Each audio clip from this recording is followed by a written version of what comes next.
नमस्कार, राम राम।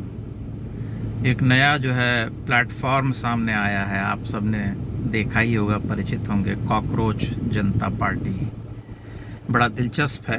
कॉकरोच के नाम से एक पार्टी बन गई है और इंस्टाग्राम पर और यहाँ वहाँ उसके बहुत बड़े फॉलोअर्स हैं, बड़ी संख्या में जो है लोग उसको फॉलो करने लगे हैं।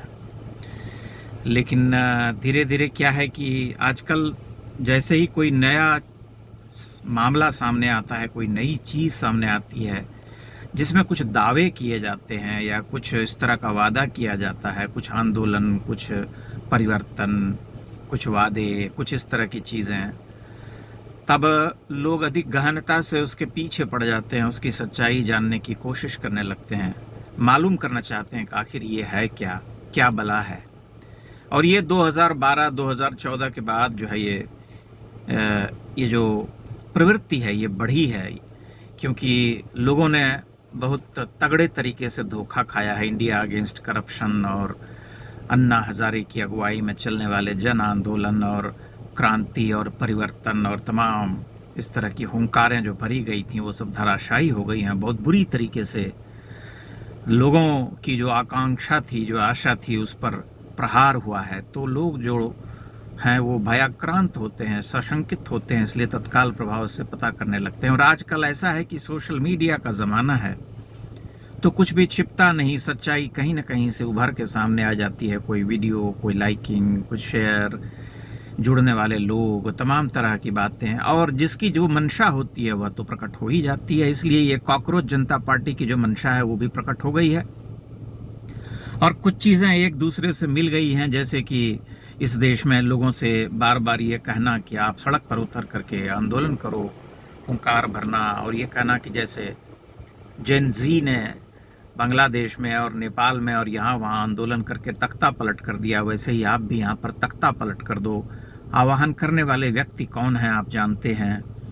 तब फिर ये प्रश्न उठता है कि यहाँ पर तख्ता पलट कर देने की ऐसी कौन सी नौबत आ गई, ऐसी कौन सी परिस्थिति है, ऐसी क्या वजह है कि लोग तख्ता पलट कर दें किसी के कहने पर, जो लोकतंत्र में बड़े बड़े वादे करके आए थे, जिनको जनता ने भरपूर समय भी दिया, जो निरंतर परखे गए। 10 वर्ष तक वे दिल्ली में रहे और अलग अलग राज्यों में भी कूद फांद मचाते रहे। यहाँ वहाँ जहाँ जहाँ संभव हुआ उन्होंने जी तोड़ कोशिश की, भरपूर वादे किए, लेकिन सब जगह जनता ने उन्हें परास्त किया, धराशायी किया। अब जब उन्हें लगने लगा है कि अब कोई रास्ता नहीं बचा है, तब वे और उनके जो समर्थक लोग हैं इस तरह से देश में आग लगाने की कोशिशें कर रहे हैं कि ये कॉकरोच जनता पार्टी के नाम पर जनता को जो है ठगा जा सके, उन्हें बरगलाया जा सके, उन्हें ये भड़काया जा सके, विशेष करके युवाओं को, कि वे उत्पात करें, इस देश में तोड़ फोड़ करें, आंदोलन करें, आग लगाएं।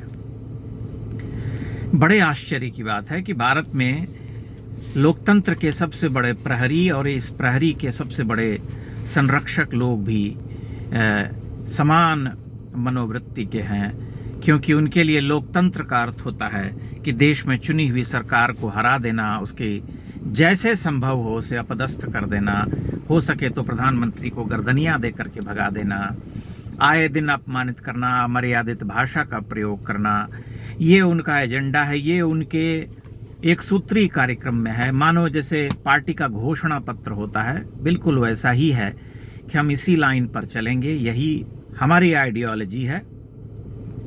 और ये न केन प्रकारेण हर 2 महीने में, 3 महीने में, 4 महीने में, जैसे ही कोई चुनाव संपन्न होगा, और एक ऐसा चुनाव जहाँ पर कि ये बहुत बड़ी आस लगाए बैठे थे, उसमें धराशायी होने के बाद, जैसा कि मैंने पहले भी 1-2 बार वीडियो में ये कहने का प्रयास किया है कि बंगाल का इनका किला ढहना एक बहुत बड़े आरंभ का सूचक है, क्योंकि इन्होंने कभी कल्पना नहीं की थी। ये मानते थे कि बंगाल एक ऐसा गढ़ है जिसमें भाजपा का प्रवेश कभी हो नहीं पाएगा, लेकिन भाजपा ने न केवल वहां प्रवेश किया बल्कि तहस नहस करके रख दिया, ध्वस्त करके रख दिया उस किले को। इतनी बड़ी विजय मिली जिसकी किसी ने कल्पना नहीं की थी।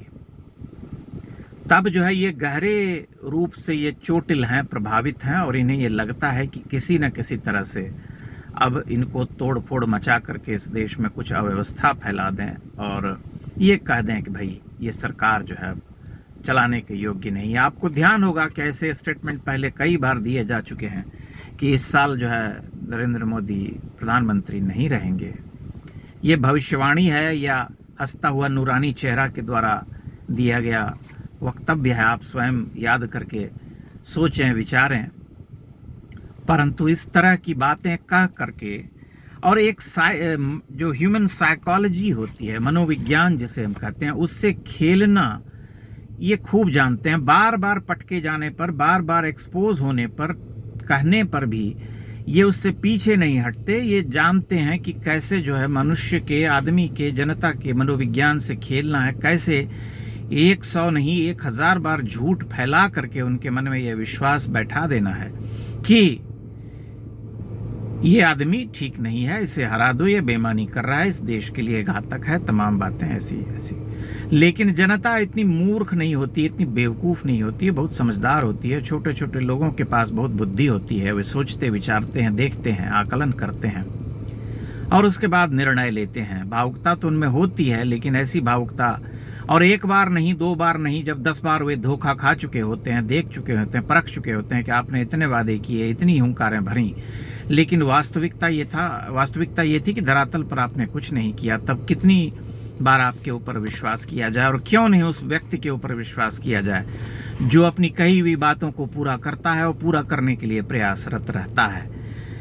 तो 2 उदाहरण है सामने और 2 उदाहरणों के बीच में जनता निर्णय लेती है। लेकिन इस तरह की जो घटनाएं होती हैं या इस तरह की जो राजनीतिक प्रवृत्ति है, उसे इग्नोर नहीं किया जा सकता या उसे खारिज नहीं किया जा सकता, क्योंकि वह हमेशा जो है एक खतरनाक संभावना लिए आता है कि कहीं ना कहीं से उसे खाद पानी मिलता है, बड़ी बड़ी शक्तियां उसे समर्थन देती हैं और देश की जनता को भड़काने की यह कुचेष्टा जो है, कहीं गलती से भी अगर एक सीमित मात्रा में भी, संख्या में भी अगर सफल हो जाती है तो फिर बहुत बड़ी समस्या खड़ी हो सकती है। इसलिए ऐसे लोगों को समझना आवश्यक है।